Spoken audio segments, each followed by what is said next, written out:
Hey everyone, welcome back to my channel. So we have even more leaks now of what is going to happen in this Amazon Lord of the Rings show, The Rings of Power, from Fellowship of Fans on Twitter. Now, this Bounding into Comics article goes through a few things that they detailed in the book, which we're going to show as well, because I always like to show the quotes in the book, in the Silmarillion, which it says they're not supposed to use, because they don't have the rights to, but they're going to use anyway, because who cares about lore? But let's take a look at this Bounding into Comics article and Fellowship of Fans on Twitter and see what they're saying about these new leaks that are going to happen in this show that is going to change the story that Tolkien wrote even further. So here it is on Bounding into Comics. New Lord of the Rings, Rings of Power leaks detail Galadriel's rage and plot information about Halbrand. Now, Halbrand I care less about because he's a new character that Amazon has come up with to create for this show, and I really do not care what they have to say about him. But let's take a look. So a brand new set of alleged leaks from the Lord of the Rings Rings of Power show offer new scene and detail Galadriel's rage. This new set of alleged leaks comes from Twitter user Fellowship Fans. They begin, Galadriel and Halbrand are brought before the court of Muriel and Pharazôn by Elendil, to the surprise of everybody, still in the rags from when they were rescued from the shipwreck. In the next tweet they detail, tense introduction follows, verbal standoffs between Galadriel, Muriel and Pharazôn, where Galadriel proclaims her lineage. It's Halbrand who tries to act as a conciliatory one and keeps Galadriel's rage in check. I don't understand why she's raging.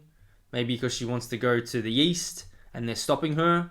That's kind of only what I can think of. It's stupid because it never happened. They're both then marched off to their quarters or jail, unconfirmed, by guards, during which time Halbrand secretly gets a dagger from Elendil. This is where Galadriel fights off guards, not when she arrives to Numenor, they added. So whether you all thought that maybe this image was happening, maybe Alcalonde, the kinslaying, or at Numenor, well, it's apparently not going to be that, but they've still got this image, so I don't know why she's carrying a sword and there's an explosion in the background or some fire. I really want to know what that's about, because that's wrong. So it's apparently not that. And finally what they say is, in the trailer, the Numenorians are saving Galadriel and Halbrand from the shipwreck during their voyage to Numenor. All three, Elendil, Halbrand and Galadriel, become closer. Oh, what the heck. So they would reveal more about Halbrand and the scene where Galadriel is being rescued from the sea on their YouTube channel. What do they say?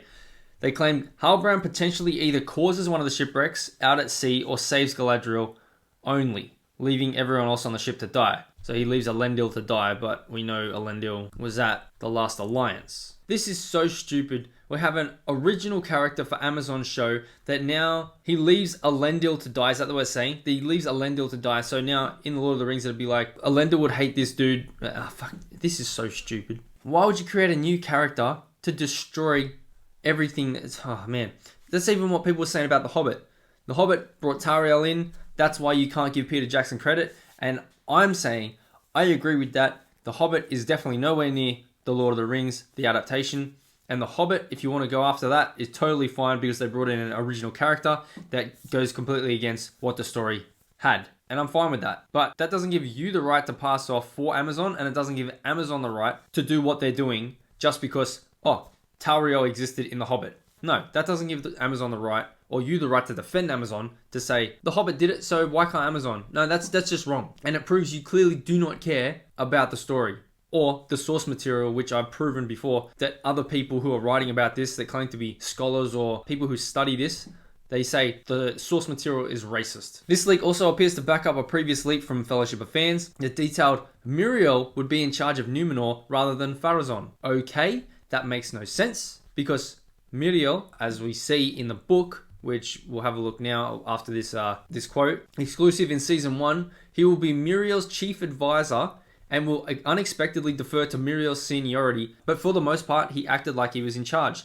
but not king. Now, let's take a look at the book. And it says, and it came to pass that Tar Palantir grew weary of grief and died. He had no son, but a daughter only, whom he named Muriel in the Elven tongue. And to her now by right and the laws of the Numenorians came the scepter, so she was supposed to be queen. But Pharazôn took her to wife against her will, doing evil in this, and evil also in that the laws of Numenor did not permit the marriage, even in the royal house, of those more nearly akin than cousins in the second degree. And when they were wedded, he seized the scepter into his own hand, taking the title of Ar-Pharazôn. So that means he was the king, and he was actually the last king of Numenor that caused the destruction of Numenor, really, the downfall of Numenor, because he went off to the Western Lands, the Undying Lands. So it says, if this leak is true, it's in direct contradiction to Tolkien's work in the Silmarillion, something showrunners J.D. Payne and Patrick McKay indicated they could not do, which we've spoken about before, done previous videos on that, when they said, we have the right solely to Fellowship, Two Towers and Return of the King, and the Appendices,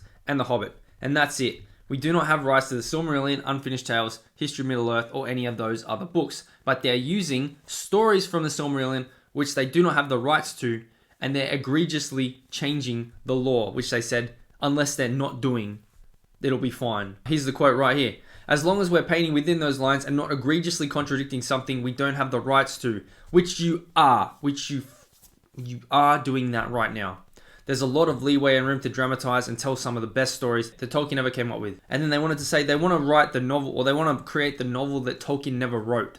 I'm like, whoa, what the hell's the point? And it says, well, if this leak is true, it makes McKay out to be a liar because Tolkien's writings about Muriel and Pharazôn are quite detailed. In the Silmarillion, Pharazôn marries his cousin Muriel, which we just showed, against her will in order to usurp the Numenorian throne, which he does, and then he becomes the king and the final king of Numenor, the 25th king. It's what we read in the book in the Silmarillion. So it says Pharazôn was also not an advisor, rather he was a warrior who participated in the Numenorians' excursion into Middle-earth. Tolkien writes in the Silmarillion, he had fared often abroad as the leader of the wars of the Numenorians, made then in the coastlands of Middle-earth, seeking to extend their dominion over men, and thus he won great renown as captain by both land and sea. It says here, in fact, it's not Galadriel who has a fits of rage, but Pharazôn whose anger grows, which we actually can see right here. It says, great was the anger of our Pharazôn at these tidings, and as he pondered long in secret, his heart was filled with the desire of power unbounded and the sole dominion of his will. And he determined without counsel of the Valar or the aid of any wisdom but his own, that the title of King of Men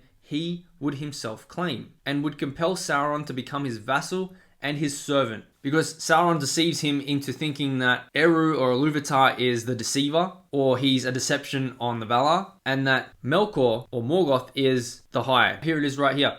Then Ar-Pharazôn the king turned back to the worship of the dark and of Melkor the lord thereof. Because Sauron spoke to the king and he lied, saying, it is he whose name is not now spoken, and the Valar have deceived you concerning him, putting forward the name Eru, which is the creator, as a phantom. And he was saying that Melkor is the lord of all, the giver of freedom.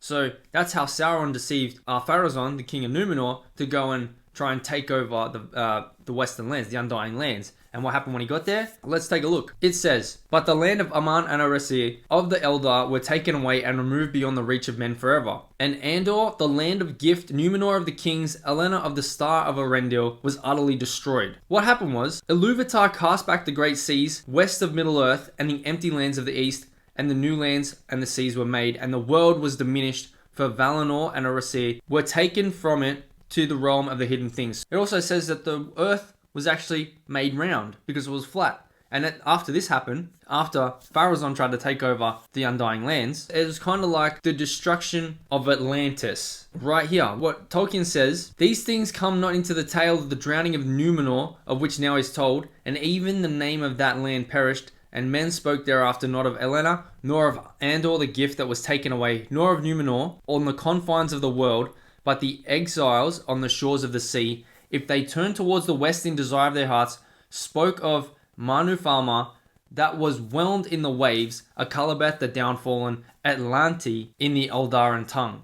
So this is basically Tolkien's story of how Atlantis or Numenor fell, and Ar-Pharazôn was the king. And now Amazon is saying that they're going to switch it from Ar-Pharazôn, the 25th king of Numenor, the causer of the destruction of Numenor, because he was deceived by Sauron, and they're going to give it to Tamriel, his wife, who's second cousin, who he married so he could take the throne. But she's now going to be the overarching queen. Is that what they're saying? So they're changing everything that they're not supposed to be because they don't have the rights to it, which just shows more that they do not care what they're doing. They're doing this for their own agenda and their own fan fiction, and we're just left sitting here saying, why? Why do you hate us so much? It's how we feel. It's how I feel. So that's what we got to look forward to. War Galadriel. They're changing the story. They're adding new characters that have nothing to do with the story. And they're egregiously changing the lore to fit their own narrative. They're fan fiction. And we're just left sitting here saying, well, I don't know. I don't know. And I'm not happy about it. Let me know your thoughts in the comments below. Don't forget to smash the like button. Subscribe to the channel if you haven't already. Share this video out there. And I'll see you in the next one.